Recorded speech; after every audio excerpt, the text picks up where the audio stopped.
soon, just today. Yes, you gon' learn, you gon' learn, you gon' learn. It was just past 1, 2, 3 man with a 4, 5 step to the door like, oh my gosh, just throw that cash in a back bag, run around the back. Hey everybody, it's Liz from the Lemon Bowl. Vince from Irie Kitchen. And welcome to the Irie Lemon Podcast. You start off. All right, guys, the Irie Lemon Podcast. This is episode 21. We're here with Zeke and Liz. Not obviously, but yeah, so things been great. We're going to get into the podcast now. We're going to do something new where we're going to start sharing reviews of all the people who leave us a review. So we appreciate that, guys. So remember to continue to leave us reviews, and we'll give you guys a shout out on our podcast. Yeah, so each week we'll read a different review out. So if you leave one, maybe we'll read yours. And this one came in from, well, we're not going to give away the names, right? Okay. No, maybe some people want a little clout. Well, let's give the name out. Her name is Heather. Her name is Heather. Maybe not last names. All right, Heather. Heather said, and she wrote this in December. I love listening to Liz and Vince chat about their passions. I also love that they aren't trying to sell you a magic formula to make your business grow. You're listening to two friends chat about their passions while inspiring you to go after yours. Aww. Shout out to you. That's awesome. I need that little gem of love right I there. know. A little positivity. You're welcome. We appreciate that. So thank you so much. That we really do appreciate. And even if, we'll take all feedback. So give it to us if there's things you want us to change, things you want to see that we're not doing, give it to us. And of course, as always, we love it when you share these episodes with your friends. That helps us get the word out. So text it to your bestie. And we love it when you tag us on Insta stories when you're listening. We just want to get the word out. So we really appreciate your help with that. Yes. Now, what happened last week at Irie Kitchen, Vince? All right, so last week we did the Lemon Bowl pop-up at Irie Kitchen, and we sold out, basically. Thank you guys for pulling up and showing love. It was fun to do with Liz, and it was fun to have people there, and it was cool to see the interaction. So I'm gonna give you guys an outside perspective. So when the people that came out to see Liz are super fans, obviously, and to see the reactions of people was like wild for me. Like, I'm like, oh yeah, I forget that like you do stuff. You know what I'm saying? Like the first person that walked in, like I'm forgetting her name. She was such a sweet lady. She was freaking out. That was really. And I'm like, whoa. I was like, we're in the morning. Like, I know. like, what do you need? And she was like, oh my God, you're so pretty. And like, I was just like, what? This is crazy. So I think. So that was amazing to see you guys came out and supported. Yeah, I forgot that. I always forget that there's, that you guys sometimes know me better than I know you, because not everyone. I don't necessarily follow everyone that follows me, or I don't always see their pictures, and it was really cool to just see people in person. I'm obviously really big into that. Yeah, so I think that was cool to see, and having people to try your food for like real life and grab it was amazing, and food was great too. Yeah, thank you. Yeah. I'll say that. I'm so glad. Thanks for coming, and I'm really grateful. I truly thank you all for coming, and we will definitely be doing more. I mean, we ran out of food, so if that doesn't tell us, and I never run out of food because I'm like overly heavy. I always buy enough for 8,000 people, but so we'll definitely be doing another one. Yeah, we if will. Vince will let me back. Maybe. We'll see. No, definitely always welcome back. All right, we got a very special guest here today. Introduce yourself. Hello, my name is Zeke Fowle, and that's my name. Awesome. Where do you guys want to start? So what do you do? What are you about? Give us 2 interesting facts about yourself, and then what you do. Okay, so I'll put it in 2 parts. So my corporate life and my day-to-day, I work for Honeywell International selling automation. So kind of nerdy. I sell a lot of software and hardware. The reason that when you order something off Amazon, the reason you can see where it's at throughout the process is usually some type of technology that we manufacture or my partners manufacture on the software side. So that's what I do on a day job. But I do work from home and recently moved back. Well, not recent anymore. Over a year ago, moved back to Michigan from Los Angeles. And the other part of that is just in the creative world as I guess a connector, a middleman, right? So my passion is just really anything and all creative. A lot of my friends are photographers or artists or models or DPs or behind the camera, in front of the camera. So what I have a passion and where I'm trying to find my lane on the creative side is how do I mix what I know on the corporate side and that structure and organization, and how do I share that with the creatives? And because everybody needs everybody, right? And so it's like taking what I've learned in the corporate world at such a big, Fortune 100 company to then my friends who are creatives who are trying to build their brands, build their businesses. And luckily I've got to see how big big companies work and maneuver and organize.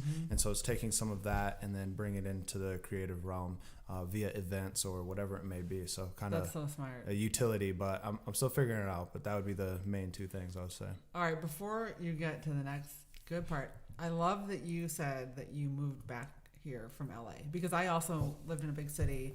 And I moved back to Michigan, and I'm sure people ask you all the time, why would you? I think especially so many from LA, people, correct. And like a lot of people in West Michigan, they talk all day about they're going to leave and all the problems will be solved once they go to a big city.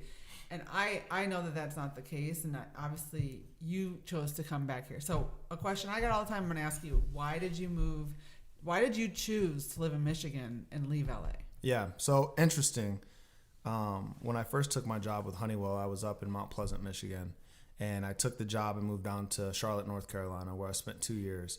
When I was there, my whole goal at first was to get back to Michigan at some point. And then it switched. I think I came home and I visited and probably seen an ex-girlfriend or something. I said, you know what? I think this is going to be here. I don't think this is going to go anywhere. No, but ultimately I did have that shift where I was like, I want to go somewhere else. And one of my best friends, he moved out to LA. And, he was doing his video thing and trying to find his lane. And we had messed around in school and back in the day when I used to do music and just different things. So he kind of put it in my ear. I went to visit him. He's like, you got to come out here. There's so much opportunity we can create. We were going to create YouTube videos or whatever it was, just create something together. And after a little while, I started putting that bug in my boss's ear. Like, I want to get to LA. I want to get to the West. I want to get to the West. Just so happens a bunch of things happened at Honeywell where this person left and this management shift changed where I got the opportunity to go, and I ended up getting the position as an account manager in LA. So I moved out there within the month of getting that opportunity. Did you move right into your mansion, or did that take some No, I 1 month I got a call and he said, I heard you want to get out to LA. We're looking to fill that spot. How fast can you get out there? And I was like, give me 1 month. My God. Yeah. And so I took a month and I moved out there and I found some people off Craigslist that I moved in with. And just so happened, both the guys worked for Sony at the time. And one guy has an Oscar now for the Spider-Man, the animated Spider-Man movie. Oh, that's so cool. Right. And so, yeah, that was just kind of my plug in and it's crazy. So I took that position, and about a year and a half later, starting a podcast for ourselves and doing some different creative things and being behind the camera, I had to make a hard decision because Honeywell actually reached out to me and they said, hey, there's this position that's open in Michigan. We know you're from Michigan. They were having a hard time fill the spot, and they were asking me if I was interested. And I was like, well, shit, and I was like, well, I just moved out here, I was just starting to get in the flow of things, figuring things out, and they made me an offer, and career-wise and for, my corporate career, I knew it'd be a good move, and I was able to, I could have moved anywhere kind of Midwest, but I was able to come back home, and so I just made the decision, and the money was right, so I said, screw it, Right. And I looked at it as an opportunity, to come home. For me, coming back home is, I didn't actually live in Grand Rapids for about 9 years, through college, and I went to Northwood up in Midland. I lived, and then Mount Pleasant, and then Charlotte. And so I just kind of looked at it as an opportunity, everything that I had learned and everything that I saw, both corporate and both creative, I thought there'd be opportunity here, so a lot of things went in decision. I had to leave the creative stuff I was doing in LA, but I thought, for my life and for the trajectory that I was on, I could get back to LA, and I think my goal probably is at some point to get back. I'm not here forever. I'm open to anything, anywhere where the opportunity is, for me. So I weighed all my options and I came back, and now here we are. Wow. Yeah. That's cool. Yeah. Welcome back to the city. I know. Yeah. Thank you. And no, it's awesome. Grand Rapids it's you can see it, I almost am like an outsider. I'm from here originally, but I can see the growth and see where it's going. So I ultimately think I made the right decision. Yeah. Well, you did. Thanks. I feel like Vince has a question. Oh no, like I was just thinking about how crazy life is, like the random roommate in Craigslist, and then like that's what life's all about, though, right? I think, going back to you saying, like tying in to make a link, a lot of people do think moving to Chicago can change all the problems, and I don't subscribe to that. I do subscribe to like, if you want more than just your little box, right? Which is totally fine. It's not like a bad thing. It's like it's not negative or positive. It's just like, if you want to see more and you should leave and get context, and then like make your decision, right? Because I think a lot of people stand still and don't make a decision. And right. That's scary. Well, it gives you perspective. You probably appreciate it. I know I appreciate more because I left. Yeah, and 100%. And I think that's like scary, standing in the middle without like, right? And then what are you up to? What's your opportunity? Where you want to go? Like, you might have, like, Grand Rapids is a unique city, and there's some things that is great for it, and other things it's not. So like, you have to make that call, I think. But I don't I think it's cool. I think it's cool that you are able to travel and like see something and then be able to come back and bring it. Right. I do like that too. Like, go learn it, go experience it at such a high level, or just opportunity, and then like you can go back to your hometown, your city, anywhere, and like actually build something for yourself too. Because you don't really stand out, in my opinion, like the New York or LA. It's like everyone has an idea, everyone's trying to do something.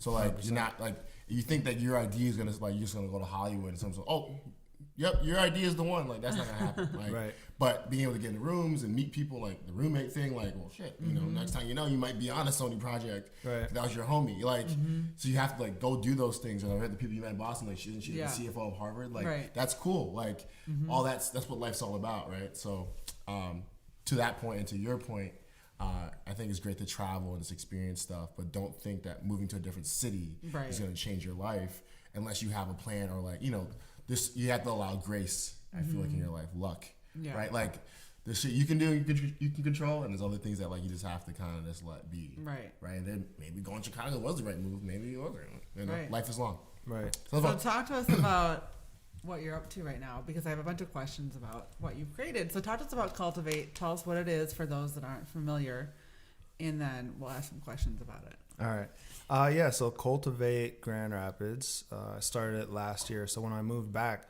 from LA, it was an idea that I had. And basically what it is a networking event at its core.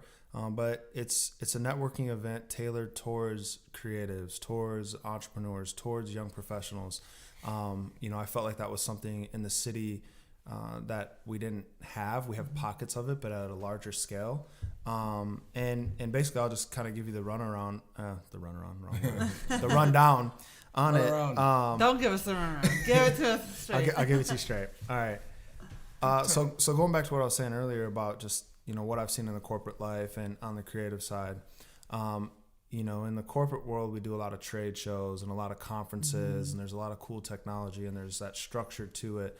And then there's aspects of that in the creative world and networking events and things, but never to the scale that I've seen at the corporate world. Yeah. And so what I was trying to do is take that scale and implement it into the creative side of things. And how I got the idea was being out in LA, being lucky to have friends that would bring me to some of these events. What they do in Hollywood is you go to a studio, right? So you'll be at these studios, you walk in, there's guest lists, there's step and repeats, it's open bar, it's they're promoting originality, it's all creatives, artists, people who are trying to do things, actors, whatnot.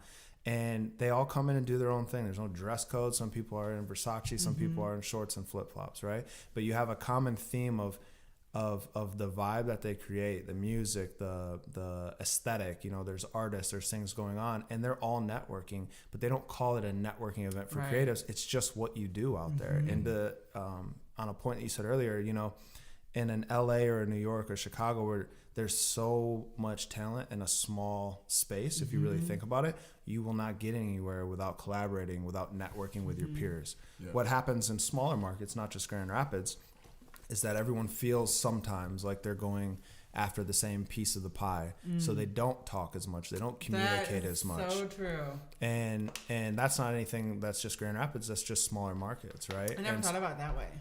And so you have these like pockets of people who are doing really, really cool stuff, but they feel like the competition. Where in LA, when you have 4 million people that are all trying to be actors, like you said, there's so much talent. Like you got it almost superficially. I need the picture. I need to be seen. I need, so that's that's the hardcore level of it. Scarcity like mindset around here. Yeah. the abundance in LA where they feel like there's unlimited potential, unlimited money, unlimited opportunity. And like I like to link it to like a lot of like infrastructure. Like, there's not a lot of things built in certain things fully in smaller markets. Right. Right. So like there's a Hollywood. Right. So Right. like it's built already for you. You can Right. just kind of like walk through the door. In Grand Rapids, there's no Hollywood here. Yeah. You know what I'm saying? Like there's not like so Yeah. people have that scarcity mindset of like, well, if you do this, then what does that mean for me? Like nothing. Right. Yeah. It means nothing. You want to like I always tell people like we all have the same goal, right? Different versions of talking about it. We all want to see our city do great, and we all want to make a little bit of money. And we all want to do what we love to do.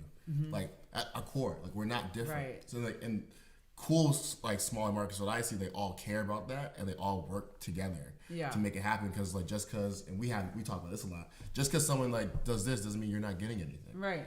Like if anything, that's only going to help you. Right. Like if somebody comes to my restaurant, they can try someone else's restaurant too. Right. Like it's not like a bad thing. We try to push it. But one thing I want to, cause so I think you did it right. So guys, like when Zeke did this event, like I don't know how you got to this point. So I didn't fucking know Zeke. I didn't know what was going on, right? I just kept seeing videos dropping on Instagram, people sending it to me. Like I loved the way you had an idea and you wanted to execute it, and you didn't play the weird game a lot of people play locally. I'm not throwing shit at anybody, but where you have to like go rock around and like tell everybody what you about to do. Like you just did it to the most part. Like you sure had like you made context and all that stuff, but it was cool to see like yo, it's happening. This isn't like I want to do an event for like I'm calling all creative and like it was like this cool video I saw and I was like, all right, who is this dude? And like I was like, this is so cool. And then I started looking back at all these cool people that I know are doing it. And I think like so going to your event and to the marketing, just for people who like haven't seen it yet, like Zeke's execution of it too for your first year, because this is the second year now, I think was like flawless. I think you did it right. I think you just did it, and it was cool and it was effective and like different. Like we all saw it, right? Well, and that's the biggest thing is that like what I think happens is everyone really enjoys talking about ideas and they love just like meeting for coffee and brainstorming. But I never really I feel like only like 1% of the ideas go to fruition. And Vince knows, almost to a fault, I would rather do things than talk about them. Like sometimes I should probably talk about them a little more, but I would like, let's just go. We'll learn as we'll go. Like we'll course correct as we go. You got to just get in motion to make anything happen. You'll never be fully prepared or you can't research things. You could research things forever. So in my mind, doing is really where the power is. And I think my whole business has been based on the fact that I'm not afraid to do. So, I mean, even when we started this podcast, like it wasn't perfect. Yeah, we you know what I mean? Do it. Right. So one thing that I really admire about you is that you weren't crying in a corner because people didn't include you in something that they were doing. You didn't cry in the corner that you were new to town. You could have easily been like, I don't know enough people. It's hard to get in. You didn't create excuses for why you found solutions. You found solutions. So can you inspire people about maybe where that, like maybe going back to like where that comes from in you, that solution-oriented mindset of not using excuses to stop you from actually putting your ideas into play? Ultimately, no one's going to do it for you. And so I think that setting expectations with yourself is key, because there is ideas that I have that I couldn't do unless if I had investors or this or that, right? But it's about bucketing and prioritizing what you want to accomplish. So for people who want to throw events or do this or that, start with something that you can do without any help. Yeah. Then reach out to people, because people were very receptive to me, and I was in a luckily situation where like I knew that I will fund this with or without sponsorship money. I was prepared to take a loss if I had to, because it was about building something bigger than that. So it's not a loss. There was no failure for me in that event as, I lost a bunch of money. No, I was going to make sure people were there no matter what. And I was going to make sure people had an experience that they hadn't had before. And so if you manage the expectation and you have the right infrastructure, when you come at people, instead of, hey, with your help, I can do this, if you can come at them with, hey, I'm going to do this, would you like to be involved? Exactly. It's a lot more powerful. But then you have to set, what you can actually accomplish with or without help. So I would say to anyone who has these ideas, don't let something that needs funding or you need this help or this help to accomplish it, go dial it down and go to something that you can accomplish without help, and then approach people and say, listen, this is something I want to do. So smaller scale, you may have a grand idea, it just so happened I was in a position where I could do this idea at this scale. But I think the biggest thing that stops a lot of people is they think that they need someone else, or they reach out to people under that, with that mindset, where I would say reverse that. And what can you accomplish now by yourself? Or who do you have on your side for sure that can help you, that is 100% game, and then go with that route first. Because otherwise you're just going to, it's, my buddy Mitch told me this, analysis paralysis, or paralysis by analysis. Yeah. You just think and try, and then you never do. Yeah. So ultimately, okay, that's cool. You might have an idea that is that, and you can't do it now. So bucket that, understand how to make strides towards it. But if you want to actually do something, then do something you can do. Right. Yeah. Now. What can you You do? can't go from 0 to Nike. Right. Yeah. Right. So for me in Grand Rapids, that really helped, that approach, because I'm a salesman, right? And I've been in every position, everything I've ever done my whole life was in sales. And so I think that I knew the idea was there, and I knew that if I got in the right room with the right people, they would like the idea as well. Then it's just the execution part of it, right? And so I like that concept of breaking it down. Like, even I'm a big fan of that too, because I missed it. No, it's not you. Sorry. No, I missed it. Liz said something which is making me die right now. I said you can't Wait, go run it from- back. What did we say? We'll talk about it after the podcast. All right. She dropped a shade, and I was just like, I couldn't hold it in. Okay. Oh my gosh, Okay. I'm gonna start crying with laughter. No, But yeah, we'll wait, so I progress. want to say something before you made that joke though. I think there's a serious conversation in like lack of self confidence and lack of self worth in Alan, whatever you said, whatever you fucking said. Oh yeah, Analysis. no. Yeah. I don't know which one it is. Yeah, process My buddy analysis. Mitch told me that. Analysis. Yeah, so like I think that's true, and I think a lot of people, and also like what I'm hearing people talk is like, here's a sandwich, and it's like a quadruple stacker. Yeah. Your mouth is not that big, and so like people are trying to like take this big bite first, right? And it's just like, wait, like you said, like they're trying to do like I need 50 billion investors to do the thing first, and they don't see value for some reason, because that's not what they're trying to do, or they like put too much value on their idea. Then like, yo, like you can sell like a t-shirt first, Right. Yeah. like you have to sell a t-shirt to understand supply I management. mean, we sold a pita last We week. sold pita, like chicken pitas, guys. right, and like yo, I sell like chicken like it's my J job, like Right. you know, Yeah. like there's a bigger vision, but like and everything we talk about this when you came to the pop up too. Like not everything has to be Nike or $1 billion thing. Yeah. Like don't talk like that and like make it like such a big pressure for yourself. 'Cause I think Right. that also stops people too. And I think you're gonna be more inclined to become that if, to your point, you work backward. Yeah. Work backwards and you start. Well, and you're setting yourself up. I wouldn't say for failure, but for disappointments. Yeah. Because the idea might be there. There's a million ideas out there that are awesome. Yeah. That could work if and when and but. Right. You know what I mean? But what can you do right now? And just to go back, like, the sandwich, the triple stacker, well, what people do a lot of times is they'll come to you as a business owner and they'll say, hey, I got this idea. And you're like, okay, I'll listen. That's a good idea. Yeah. Where are we at with it though? Oh, I need to get funding. I need to do this. I need to do this. Okay. Understand who you're reaching out to and how they can actually help you. Just because someone owns a business doesn't mean that they can help you execute strategy. And most people don't have time. You don't have time to put a marketing strategy your business. to understand. Right. So as a business owner, if I'm going to come to you with a plan, I have the people who want to fund it already. I have this part. But what I know you have is a platform, and that's what I want from you. Right. So how do we? You know what I mean? I can't ask for your platform and then ask for you to help me find investors and ask for sponsors and ask where are we going to throw it and where are we going to do it. Right. So my plan is have all those things in place. Even if you do need that stuff, people are going to be a lot more receptive when you come to them with a plan. Correct. And show them your business. Like most people just want to talk ideas. They do. Come with your plan. Yeah, that's the difference. Like there's like ideas, right? So maybe we can even add this to the title. Maybe say, I don't know, like ideas versus planning. Because like, or having a plan, right? Because I think a lot of people have an idea and it's like, okay, cool. Like, Or ideas versus execution. Right. yeah, but like it goes back to having a plan, or like maybe not overthinking the plan. Like I'm trying to figure out how our brains work, right? Of how, when we see something, like you said something earlier too about, I've been telling people since I was like 5 years old, like I'm gonna do this thing with or without you. It's not a threat. It's not like a challenge. It's just saying that I've made this commitment in my brain that like this thing is gonna happen. So like. And then the way that I do when I talk to Liz makes fun of me, like when I like ask for help, it's like it's not really me asking for help. Like it's kind of like this is what it is. Like you want to come along on this journey kind of thing. Right. You're welcome. not like thank you, right? Like it's like, and One that's time he literally asked me for something. You respect that. I know. And he was like, "You're welcome." And I'm like, "You just asked me to help you." but like it's funny like how like your brain gets trained Yeah. for something like there's ideas and like your plan for your life or like what you want, and then there's like, yo, this is what I'm doing. Like Right. Liz, like I have it all figured out. Do you want to speak at my event? Yeah. Matter of fact, he helped me promote it.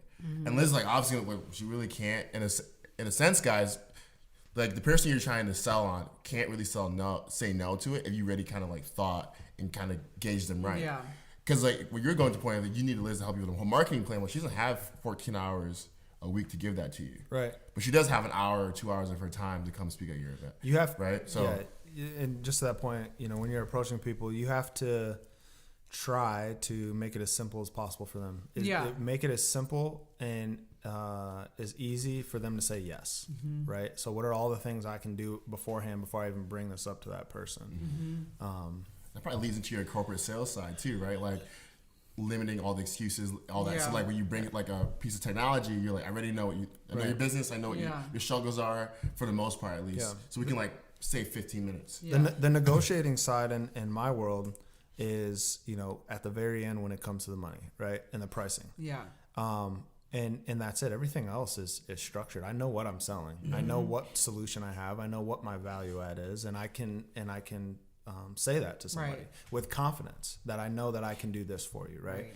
And so you want to have that down before you reach out to people. And this kind of leads into another reason that Cultivate is happening is, I have a lot of creative friends, and a reason a lot of the creatives are very good at what they do and their talent is because they have tunnel vision on that thing. Right. That's their thing. They can do art, they can act, they can sing. That doesn't mean that they ever took a business 101 class. It doesn't mean they ever took a marketing class, a finance class, a strategy SEO, class, everyone comes an to my economics husband. Right. class. You know what I mean? So there's all these things that every corporate business has. We have, you have a marketing. You have an IT team. You have all these different teams, right? Whereas as a creative, and especially as an individual, you're multiple hats. So how much training, I can tell you how much training, how many weeks of training I went on solution sales and talking to people and trying to get rid of the and this and that and being recorded and being judged, right? Where other people, they might not have that. And so I'm trying to connect people who do have that with the creatives because a lot of the creatives have awesome ideas. They don't know how to execute. Some do, some don't.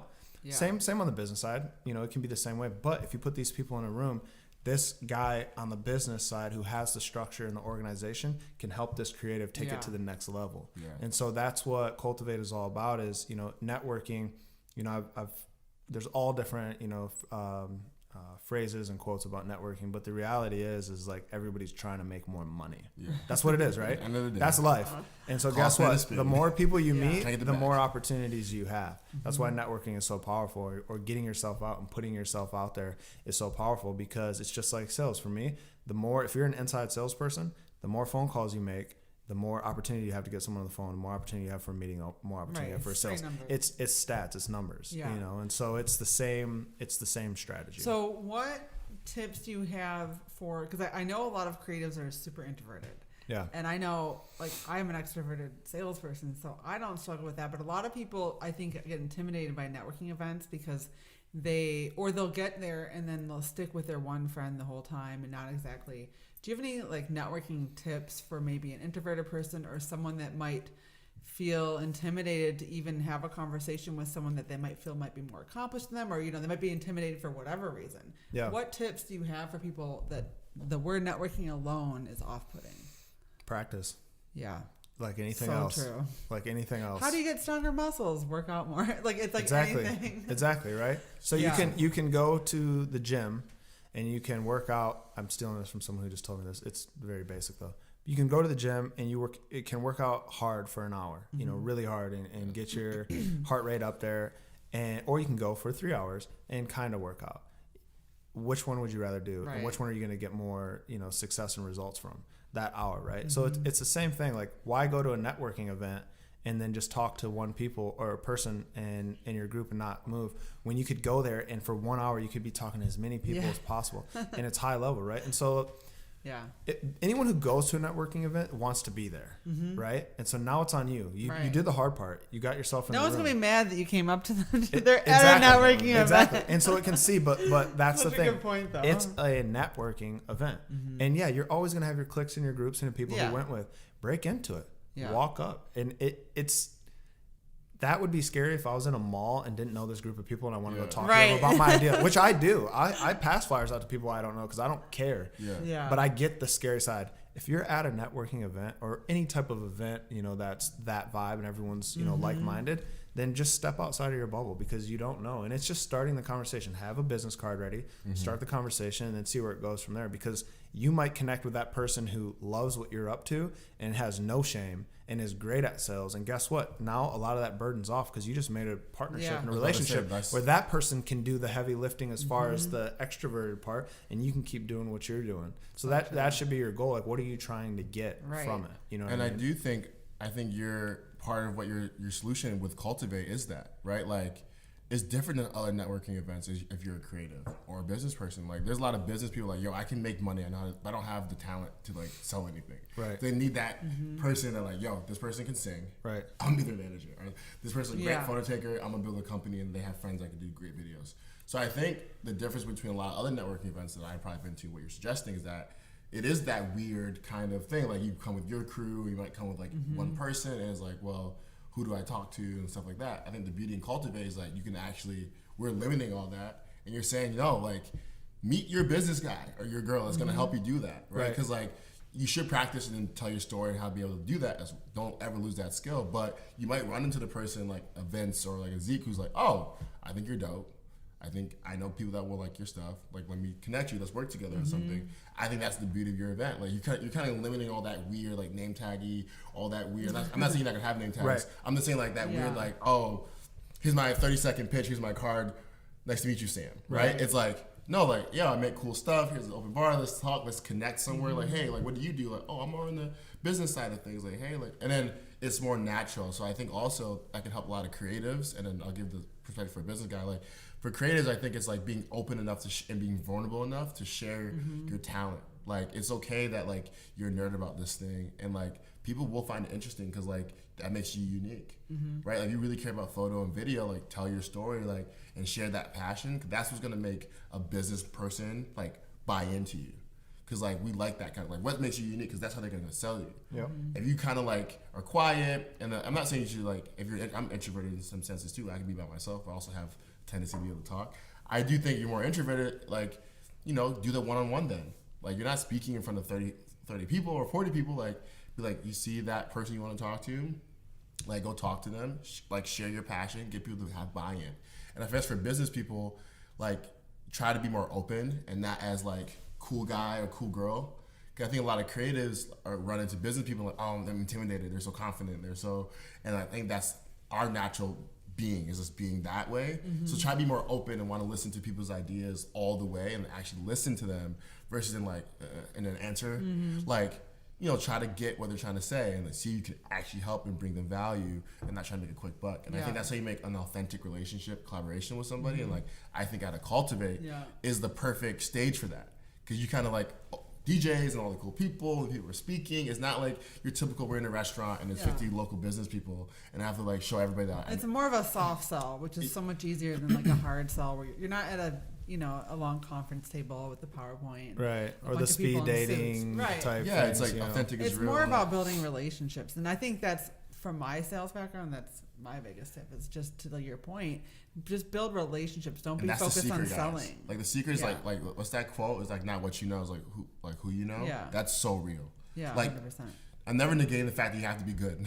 You have to be good, but like, it is crazy about like how many people you can just know and you can get something. Yeah. It's And who you know and what they know.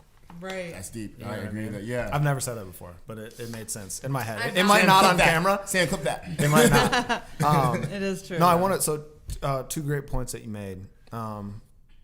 So I'll take it back. So as far as Cultivate, yes, the typical networking event is your corporate networking event. This, that, the speed dating, the tables, the meeting, and that's all cool. And do that stuff too, because if you really want to get outside of your comfort zone, it's a lot of those type of events, right? What I'm trying to do based off of what I've seen in bigger cities and what I've seen in the corporate world is mesh those and break the stigma of your conventional suit and tie networking event. That, you know, there's no dress code. There's no, I mean, get fresh, that's up to you. But there is no dress code. You know, like, I want people to be who they are. And so I love the fact of going to the event last year and seeing people in suits talk to people in t-shirts and people who look like rock stars and musicians and this and that. Like, everyone, you know, everyone mixed. But that is what I'm trying to do. And like, that's why we have the DJ. That's why we do the open bar. And that's why we do the food and like the panel and everything. You should be able to come to Cultivate. You should be able to link up with your peers, meet your peers, have conversations with them, but you should also get the lay of the land on what's going on in the city, right? So we have panel speakers like yourself, who will be one, talking about entrepreneurship in Michigan, in West Michigan specifically. So you get that aspect. You have the chamber and the DGRI and these different entities that are here to help businesses grow. Yeah. You can talk to those people at this event. So I want you to come, get the lay of the land, meet with your peers, but also have fun doing it. Right. And also, you know, that's why it is about curating a vibe. Any event is, and that's what sometimes networking, you know, luckily for me, I've been on the other side of it in the parties and festivals and all that. So it's trying to find that fine line of 50-50, you know. The vibes that these types of events, I used to work for Merit International, and like these sales conventions, they would have like the cheesiest band. Yeah. And it was just like so cheesy and awkward, and everyone just wanted to go back to their hotel rooms immediately. Like, people are just like dying to get out of there, and I love the idea of like redesigning. Well, where do you have your best conversations? Dinners. Yeah. You know, sometimes at the bar, like over a cocktail, like as people are easing anything, and then it's a real organic conversation. So that's what I'm trying to create instead of a forced conversation. And that's what also another point you made was when you go up and you talk to people, I would look at networking not as a way to sell yourself, is a way to understand what they do. Because you only have limited time. This event is 4.5 hours, right? Yeah. So you want to meet as many people as you can. You don't have time unless the conversation really, you know, is meshing. You don't need to, and guys, you know, don't be scared to cut people off from talking, because some people just love to talk, and that's okay. But your goal is to meet someone, understand what they do, write down what they do, and keep it moving. You can go back and link up with that person. I think people get stuck talking to like one or two people. Right. And most of the time, the whole night is wasted. Well, most of the time you're stuck with somebody who wants to tell you about what they're doing. Yeah. I just need to know what you do on a business aspect. Right. What do you do? Okay, awesome. Then I'll follow back up, because I need that. If I link up with you and you have nothing that can help me, then okay, cool. I know what you do. You know what I do. Maybe someone I can help you. Might. We quick did it. I got the information, and then I kept it moving. Unless if there's a real business conversation, or you know, you're whatever. Such a good point, you should have it with that mindset. Not to put yourself like. Yeah. You know, I say Cultivate it's like this event isn't about what Pirate Club or what we're doing. It's about what you're doing. So you should come ready to promote your brand, promote your business and your ideas. But remember, when you're talking to people, it's not all about you. Right. Your goal should be to understand. And then after, if you talk to 100 people and you know what they all do and you know which ones potentially could help you in the future, those are the ones you reach back out to. And when else are you ever, like, you know, opportunity cost, like the opportunity to be in a room with that many people that are all there for the same mission, that's not going to happen on a daily basis. I mean, think about, you might meet one person for coffee a day. Like the reality of you're making it really easy for people to really maximize. We're also limited for time these days. Right. So I think like that alone, to your point. Yeah, making it easy, eliminating excuses, and like doing a cool event, and then having that young person perspective, but with the experience of like corporate. It's like a genius idea. So like, you know, kudos to you for all right, so figuring all that out. What about people listening that aren't in West Michigan that might not be able to attend? Let's say that they, you know, wanted to do something on any different scale where they live, or do you have any advice for someone that thinks that this might be missing in their community? Any advice for maybe putting something together, whether it's on a smaller scale or a big scale like yours? You know, what tips do you have? Call me. Right? No, I'm just kidding. You know, you have to start. So I got very lucky. You know, I didn't do this all by myself. My buddy Anthony, when I took the job and was coming back, I was like, okay, how can I integrate myself into the community now and what can I do that would be awesome for the community? So what's missing? Okay, let's do a cool networking event that is like what I see in LA. But also that was a way for me to reach out to all these people who are already doing things, meet them, understand what's going on, who I can work with, and then put myself into it, right? So, 50% I bet, maybe more, that were at Cultivate last year didn't even know who I was. I had a couple, they were like, are you Zeke? Like, we must be the only people. I was like, no, a lot of people don't, because I did the work at the bottom. So to your question is, go out to the people, find the people, look and see who's already doing it in your city, because if you get those people on board with your idea, they're going to push it to their networks, right? And so for me, the reason that it worked is because I went to all these people who were doing things in the city. I sold them on the idea, but for them still, it's like, okay, I hear what you're trying to do. I think it's a good idea. I'm going to give you an opportunity. Like, let's see though, but it's still from a distance. But after we did it and it worked out and it was successful, now all those same people are like, okay, he brought me this idea. He said he was going to do it. He did it. Yeah. So you will move mountains by doing that with people in your city. Reach out to the people who already have similar ideas or similar mindset, get them on board, and then you guys can create, So let's ask another question. So let's shift gears to the point of, like, let's say someone who's listening to this has done an event in a different city or this city, it doesn't really matter, and now they want to do more. Talk about how did you plan your future perspective. I don't know if you want to share your goal and how you're going to do it on the podcast, but at least give us like the blueprint of like how did you architect like my 3 year out, my 5 year out, my next year. Like so you have a successful event. Now it's like you have all your data. Like, how do you think about growing Cultivate? How do you think about growing an event and keeping it hot, right? I think the hard thing about events that are consistent is like, how do you continue to keep it up and continue to get people to want to be part of it, not the one and done, right? So talk about how you kind of thought about that. Can you kind of share a little bit earlier about it with us? So at first I didn't know. Right. So at first I did the event last year and it went well. And then, for months I'm like, all right, what next? Like, I got to stay on the path while people still remember. Right. But I couldn't figure it out. And I was like, should I do something quarterly? Should I do this? Should I do this? And I couldn't make a decision. So I, paralyzed myself, like I said, by trying to figure it out. And I don't know what happened, but I guess maybe process of elimination. I got to a point where I said, all right, what worked? We know this worked, this structure worked. Okay, right now, focus on how much can you actually accomplish. Could I do this once a quarter? No, not right now, and I don't have the money to pay people to help me make that happen. How could I do this twice a year? Honestly, no, I can't. Can I do this once a year? Yes, I can. So from there, I go, okay, I'm going to focus on this one event, and this is going to be an annual thing, and I'm just going to try to make this one event every year as big as I can and as better as I can, year after year. So like it took me some time, but I got to that place where I was like, okay, I just want to focus on this one event and make it my thing and, put my stamp on it and then grow it year after year. So once I stopped with all the like, what do I do? And then focused on this, now it's given me clarity on where to take the event as year over year goes. And it takes a whole year, It doesn't seem, it's not just a concert or something like, where the name's going to bring all these people. Like, it's a networking event and you have to make it better and better. And ultimately, I do have goals to add technology and break this thing out and make it something bigger. But it took me to sit down and be like, what can I accomplish? Right. What can I actually do right now? And what am I willing to do, investment wise? Okay, I want to focus on this year over year. Yeah. So I no clear cut answer. Like, we're all trying to figure it out. But I actually liked how you answered that. So I do these things where I break down things on the podcast for people. So everyone who's listening may be lost and can't connect the dots. So like, the first thing is like, have an idea, right? Whatever your idea is, and then just like do it, right? I think you had an idea of Cultivate. You kind of knew what you needed. Do your SWOT analysis, though. Make sure you can't lose too much. You know what I mean? Good SWOT analysis. but it's the basics, though. It's the basics. Yeah. Like, understand. Understand. Like, don't. Then do it, right? And then I think the second part is where I think what hurts a lot of entrepreneurs, people who have ideas, is they get lost in like, what do I do?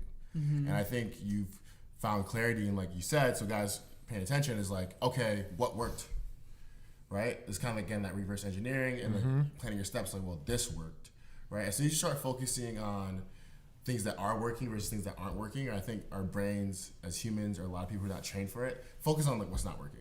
Right. well, what you do, or you lost, or you stand still. And like in business or any of your ideas, you never want to be in this position because then you're exposed, right? Think about like a gazelle just standing out, not with her pack. Well, you know, a lion's gonna come get you. You know what I'm saying? You just can't be just like not making a move. You have to move around. Even by yourself, like you gotta keep moving, right? So I think in business or an idea is like you have to keep moving. And well, where do I go? Is the question, right? And I think it goes back to, well, you know, standing away from the water has kept your mom and your dad alive as a gazelle. I'm gonna keep walking alongside the water because that doesn't keep me alive because the line is gonna get wet, whatever it is. So I think, follow me for a second, guys. I know you might be lost. I'm gonna tie it back in. So I fully understood. Now I'm totally lost. right now you're totally I have lost, a right? Nat Geo like running around. Right now you had it like, pictures sorry guys, right I'm now. super abstract, too deep. Liz has to deal with me all the time. She's like, what are you I'm talking about? so lost So now. guys, in simple terms, right? Like, you know, you have your idea, you plan it out. Your next part is to like just continue to do what works, and then literally with that focus on your brain, trust me, listen to Zeke, listen to Liz, your brain will come up with solutions and plans to figure it out.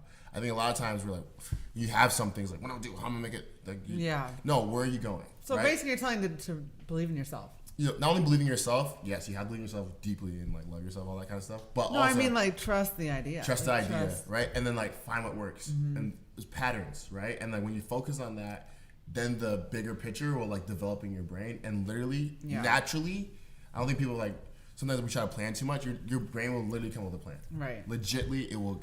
I know it sounds crazy, but it will. Yeah. Like, Yeah. It has for Zeke. Like Zeke's like, Right. literally, and then it came with a plan. Now he's like, I want to do this. I want to do this. When you try to like, what is going to be too much? Then it's like, I mean, you lost it. Everything that I was talking about earlier on the expectations and managing and all that, basically that, because that's where my mindset is, like my brain kind of did that for me. You know what I mean? Because I was like, all right, what's next? But then when I realized like, why am I doing this event? You know, what's the goal? And like, what can I accomplish now? It brought me back down to here. Like you can't do all that right now. Like you're Right. not there yet. Maybe, you know, and it was just ideas where when I took it back is when I sat down and then got clarity on, now I see the 3, 5, 10 year plan for this. You know, Right. I understand where I'm going, but I had to bring it back to like back that. to So the like core of the if you roots. see some success, you know, don't just boom, boom, boom. You know what I Yeah. mean? Like if you make a good investment and you make $1 million, you're not going to take that $1 million and just make another risky investment like Yeah. that. Like go back and strategize. You want to take a quarter of that and you want to put Yeah. this here. And so it's the same concept with events or businesses. Okay, so I gotta get back to the SWOT analysis because I'm a sucker for that. You guys lost me. You guys Okay. big corporate blood. So I'm just Let's, like, guys, trying to, like, I'm make gonna it break down a happen. SWOT analysis.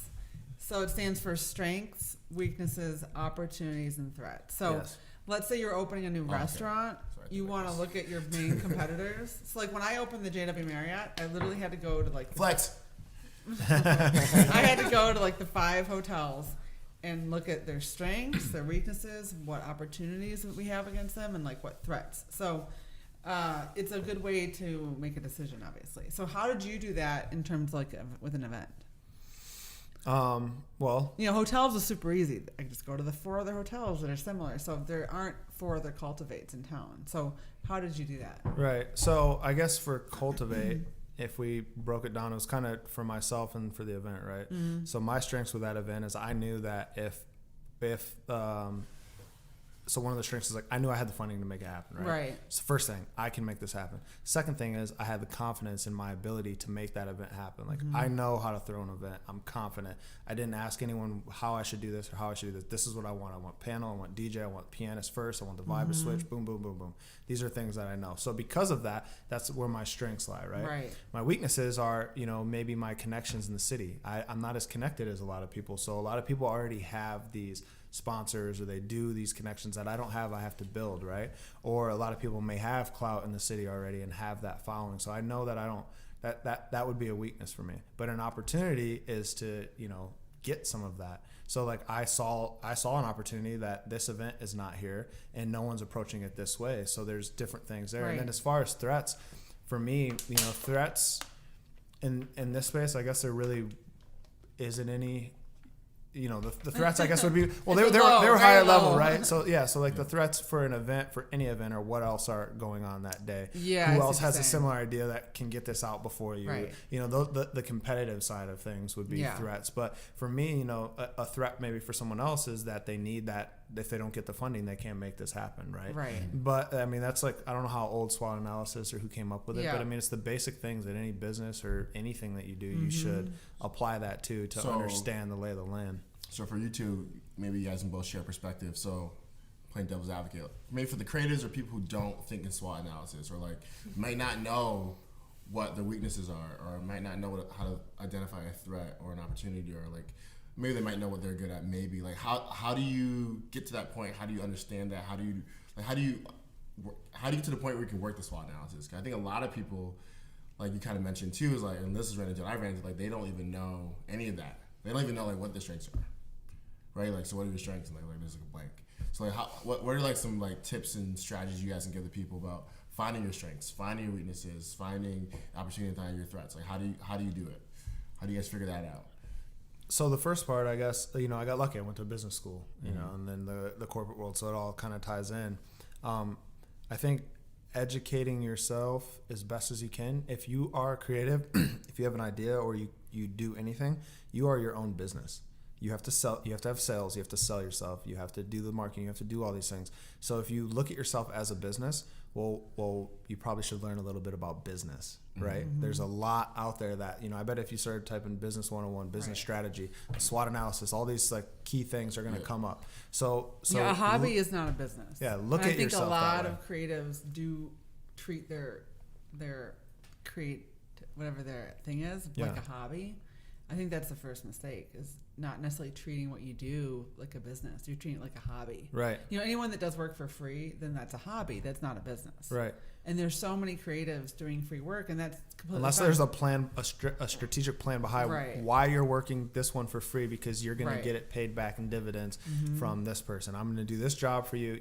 It's a barter system. Right. So people doing things for free, don't do it for free. Do it on a barter system, right? Yeah. And so there's a lot of people that help me out with my event that don't make me pay them, but they know what they're going to get back in return, and they understand where I'm going with this event and what that relationship could be. So I'm not saying Right. people do things. I know established companies that help me and do things for free, but it's on the basis that we're in the same mindset Right. of where we're going, and at some point we're going to be able to really monetize this relationship. I think to your point, I think I forget, like I've also been to like week-long sales trainings with Marriott where I'm recording on a video, and I think what's happened these days is that everyone's basically quitting college, dropping out of school, like not working for employers. So what ends up happening is that now you're not learning business acumen. You're not learning how to write a business email. You don't know how to pitch a sponsor. You don't know how.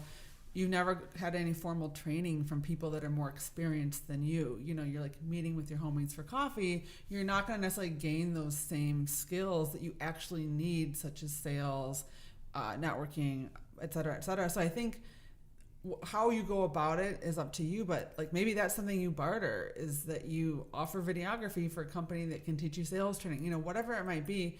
I think we have to remember, I just think people think that because there's no barrier to entry on Instagram, having a gorgeous, overly washed out photo isn't going to give you sales training. That's not going to teach you how to pitch a brand to fund you. That's not going to teach you how to walk into a room and make a relationship, Right. or how to craft an email that's professional enough that someone will respond to it. Right. So I think people need to get creative if they're not going to go through what I did with college and working for a Fortune 500 company that trained me and all that. If you're not going to do that, go on YouTube, Yeah. find a mentor. There's different ways to go about it. But I think to your point, those skills, they're not obsolete. And you need them, Right. I think. Yeah, 100%. I mean, I think there's two sides to answer that. Is like, educate yourself. You can go on YouTube. You can go on anywhere right now. And Books. I could, Books. I could type in, I am a photographer. How do I monetize my business? Correct. And there is a dark hole you could go down. Dark you know hole. what I mean? Go into And- Barnes and Noble for a couple hours and read books for free. Right. And there's Google has all the answers. and there's a million different things out there, and there's a million different strategies. Just find one that you think clicks with you, or start with the first one and then do that, and then go. Don't get Yeah. caught up in like all of that. And then the next, what's even easier than that? Going on Facebook and looking for events to go I to was just and gonna meet say. people. And because guess what? It only takes one person who knows all this stuff who will sit down with you and Correct. have a free conversation because they like what you're talking about, Yeah. you know? And so, yeah, I mean, you can also, a lot of companies do need interns. So, Yeah. there's a lot of value, even if you spend like half an afternoon a week at a company that has a skill that you need. There are ways to go about it. Yeah. But I think it's important to be said that. So part of it is just go do and try, right? To kind of figure out your strengths and your weaknesses, right? Like you just got to get out there. And then if you have some sort of strategy, like I'm working for this company or I'm going to do this thing, then you can kind of like get more out of it. I think I hear from both of you guys are saying is like, well, if you go do this for this company as an intern, well, then you can actually learn. They might actually invest in you to like learn SWOT analysis, right? And if you actually go farther, you like realize, I'm not really good at like I'm not really good at doing outside photography. So like I learned that like, right? I think it's like part of it is like going out and like learning and doing. Cause on the strengths and weaknesses side, 'cause I find a lot of people, and like I make jokes about it. Like, they'll meet with Liz, they'll probably meet with you, they meet with me, and they're like, I feel like they're asking the wrong questions, right? And I'm just like, okay, so I feel like you haven't done your due diligence, and I'm not mad at you. I may be frustrated in the moment. I just think no one's taught you how to like think critically or like think about it differently. And I feel like you shouldn't be asking me how to throw a party. Like that's not the right question. You can Google that, right? I think the question is like, yo, how'd you get a sponsor? But so you haven't got to there yet. So I think a lot of people have to like start smaller. Like, what are your strengths and weaknesses? Are you a salesperson? I think Zeke's a great salesperson, a great face for something. His natural talents, and maybe he thinks he's worked on to build up, is getting sponsors and getting people to be part of it.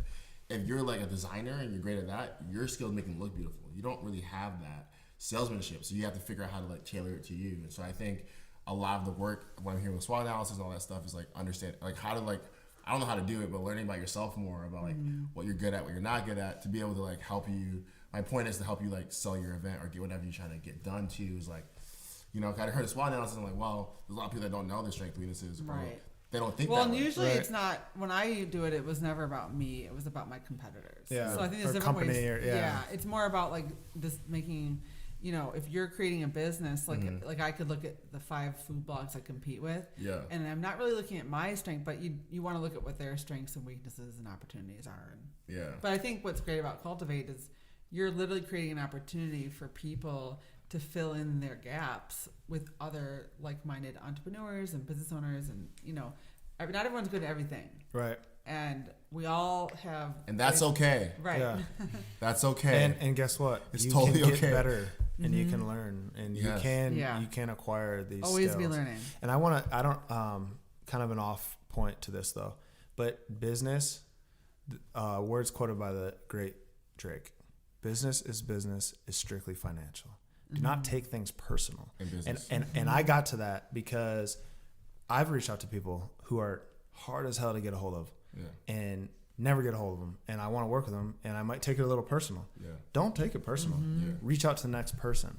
There's always someone else. There's always Numbers. and eventually it will come. And do it the right way. Don't start throwing shade on DMs. Why have you hit me up this and that? Yeah. Always be professional Yeah. and reach out. Don't do too much, but do just enough. I tell people a lot of times when I reach out to them, I say, I'm sorry for my persistence. Which I'm not, but it's a it's a nice way to like say, yo, like I keep hitting you up, but I'm just being I persistent. I'm usually doing my always start job. with, I know how busy you are. Yeah. So I just want to bump this back. Right, but the reality is there's a lot of people I work with that they just are that way, or they are that bit. Try to that's be the true. best you know how can. many But times I'm grateful when people follow up with me because I just am busy. Yeah, so that's things life. fall through the cracks. So if you feel confident in what you're offering and the value you're bringing to them, you shouldn't feel badly about following up. I think, like you got to be persistent. You have to. But I say that because in smaller markets, people sometimes take things personal. Yeah. And I'm not even talking about my experience. My whole thing is networking and trying to plug. So I try to meet with as many people as I can and give as much as I can out for free. I am that example where I'm already downtown. Come link up, sit down with me for 30 minutes, tell me, and I'll give it to you what it is. But like as long as you know what your messaging is to these people you're reaching out to, and you're good, then it doesn't matter, and reach out to them again. But I don't know why you just made me think of that. Yeah, Like, don't take it personal is what I would say. I think with creatives, and even business, I think people in general, right? I think we take a lot of things personally, especially in a small market. I've never taken anything personally. Right? Especially in a small market where you run into people, right? I think it's like easier for people to hit up someone who doesn't live in their city. Yeah. Because I'm gonna run into them. But That's so true. the person you're hitting up and they like, Sorry. As people listening to me like Vince, I hit you up like 30 times. I'm so sorry. I'm not famous. I'm not trying to be this big dude. I just like, what I want to add to that is like a lot of busy people, which I don't even like the word busy anymore. Like I like the word full, like they have stuff to do. We have priorities, right? And it's like not saying that like we can't help you, or we don't want to help you, or we're too cool for you. It's just that like my current priority isn't that right now. Right. And like when you start getting the process of things, you realize what you can fit in a day, we can execute. And so for me, a lot of times it's like, I'm not trying to be a dick. I'm not trying to be too cool for you. Like it's a priority, right here. Now, like on the flip side, sometimes some people are just acting weird, and you just gotta accept it and don't take it personally. You keep moving forward, because like some people like, you have to understand like somebody might not want to do it. And like not a lot of people have that direct communication skill yet. Yeah, they haven't built that up. You know, guys, can I just totally empower you all to say no if you don't want to do something? That was going to be my next. I think we all need to get better at just getting right to it and saying no. It's no hard. one cares as much as you think that they do. Yeah. You know how many times I've said no, and people honestly are understanding. They get it. A no is so much better than just blowing people off and not responding. Right. You know, just don't, or even pretending like, oh yeah, totally, Susie, I'll get right back to you. No, just say that's not, you know, that's Promise no. you I haven't even opened the message. All right, let's get into On some tips for saying no. Yeah. I think this is probably going to be the most value you get right now. Like, I can never hear enough ways to say no. So something that I've been doing, and by the way, you want to make it a firm no, not a no that's like, reach out to me in a month, no. Because that's not a no. Yeah. That's a maybe later. Yeah. Again, we're talking about things that are not in line with your vision. Okay, Yeah. That's what I learned. And so, well. So how do you say no? Because we all agree that you need to just say no. Don't blow people off. Okay, Zeke, Liz, and me, go. Okay, so it's hard because if you have a heart, you feel bad. Mm-hmm. Simple, right? That's why I say business is business. So the best, you know, I have a GM that we work for, and he is black or white. There is no gray in business. You know what I mean? And which you can't have in business and shady practices and deals, right? So I don't know. I'm interested to hear what you guys have to say. But as far as saying no, like I say yes to a lot of people. Now, I'm talking about on a lower level of just like meeting and doing this thing and time, right? I have the time. I'm working from home a lot of times. Like I can find little time. So I don't know. I guess I'm not great at it. You know, if it's business. Noted. Now I know who to go to. Well, if there's money involved, though, then it gets real quick. You know, like what's, you know, all right, what's the ROI? What's the business plan? How are we gonna make money? Right. That's different. But as far as just like saying no to people that reach out to, I'm interested in hearing your sides. Now, as the person who's getting, and for me even, when I reach out to people, I try to give them as much as I can. Yeah. And I actually learned this lesson. So I shoot, you know, even if it's a friend and I want to talk business, if I say, hey, what's up? He might not text me back, you know, for a day. Or, you know, if it's an acquaintance, he might not text me back. But I'll shoot that same guy a message that has exactly what I'm wanting to talk about and what I'm doing, and he shoots me a message back right away. So be very, I would say, like, be direct. So to avoid a lot of these no's, or to be able to, for people like us to give you a yes or no, I can't say I'm not interested to a text that says, hey, can we talk sometime? Right.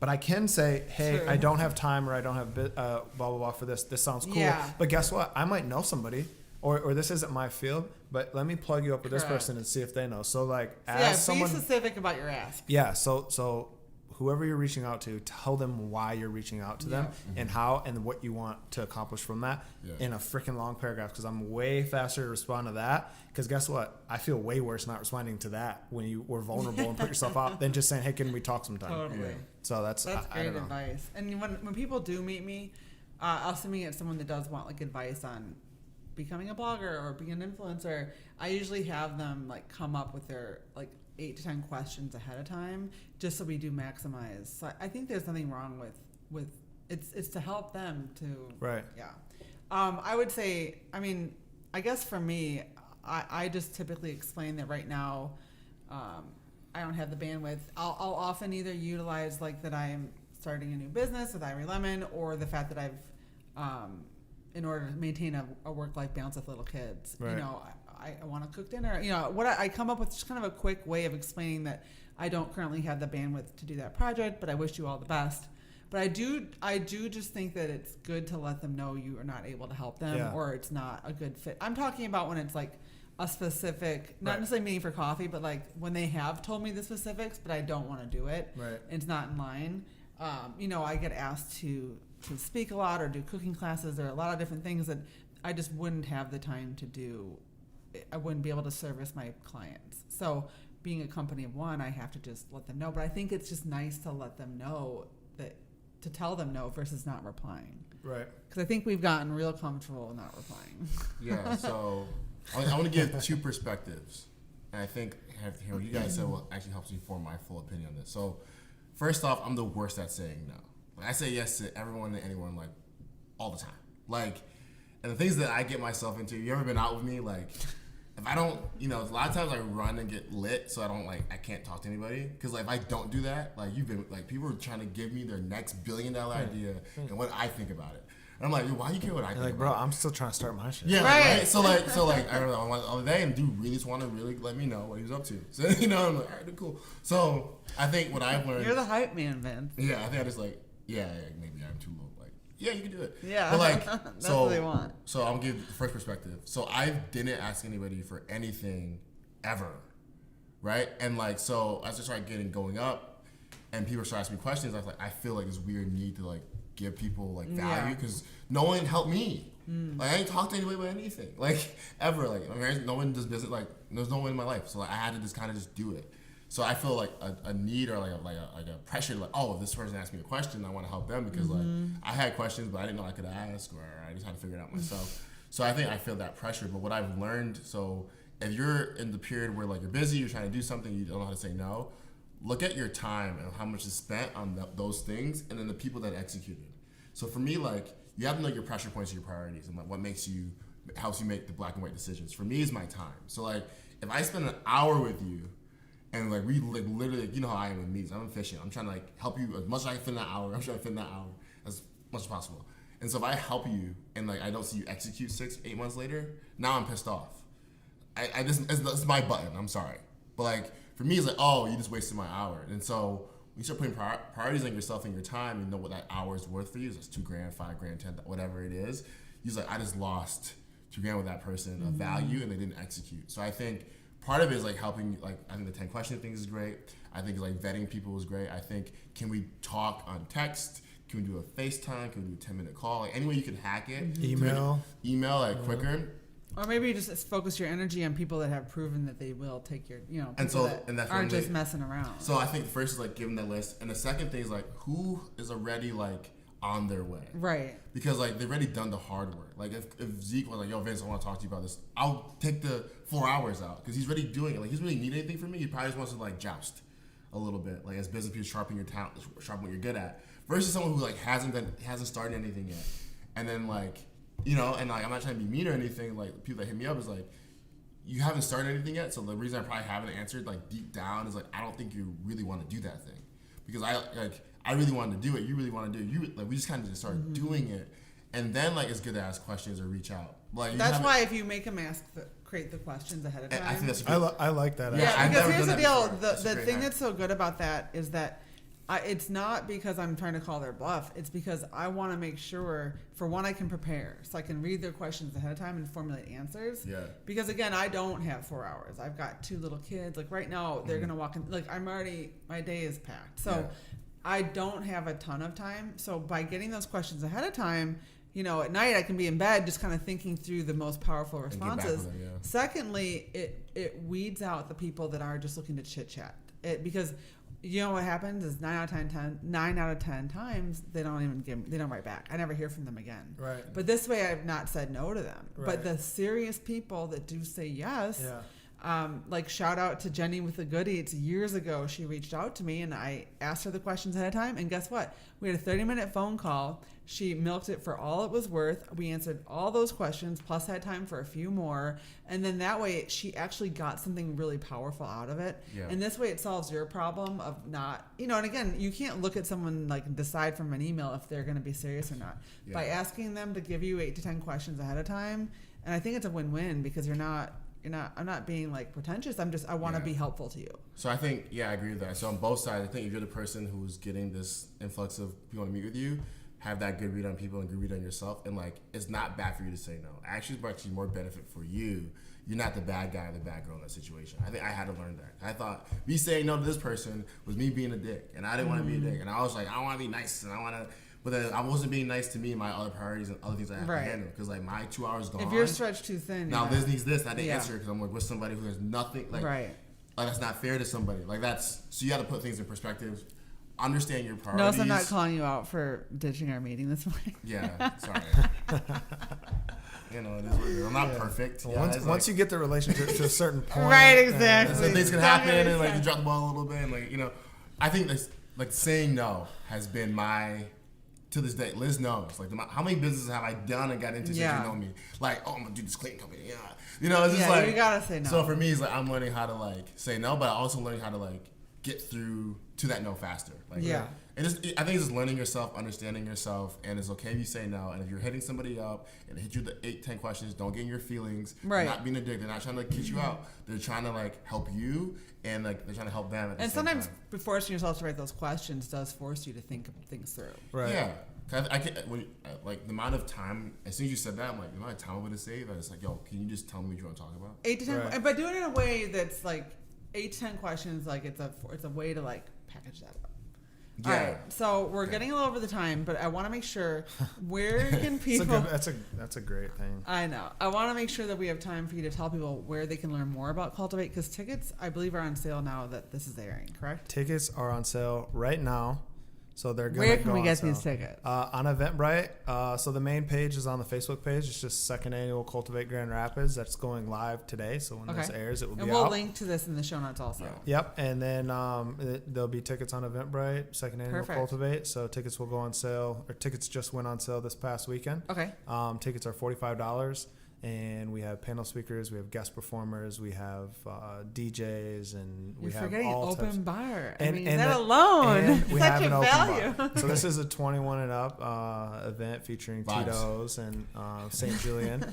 And yeah, it's gonna be a good time. What's the date? Have fun. April 18th, Saturday, April 18th, 7:30 to 12 a.m. And then we'll see what we get into after. Yeah, guys, come say hi. I'll be there. I'll be speaking. I want to.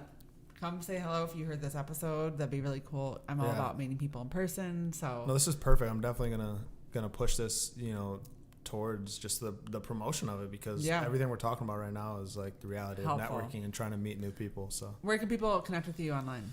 Pirate Club. I do most everything through Instagram. It seems to be the easiest way. Or Pirate Club Network @gmail.com. Cool. Yeah, or Facebook page, the Pirate Club. Guys, you're in the city, you're pulling up to the city, you got to pull up to Cultivate. If you're a creative business person network, this is the event of the year. Pull up.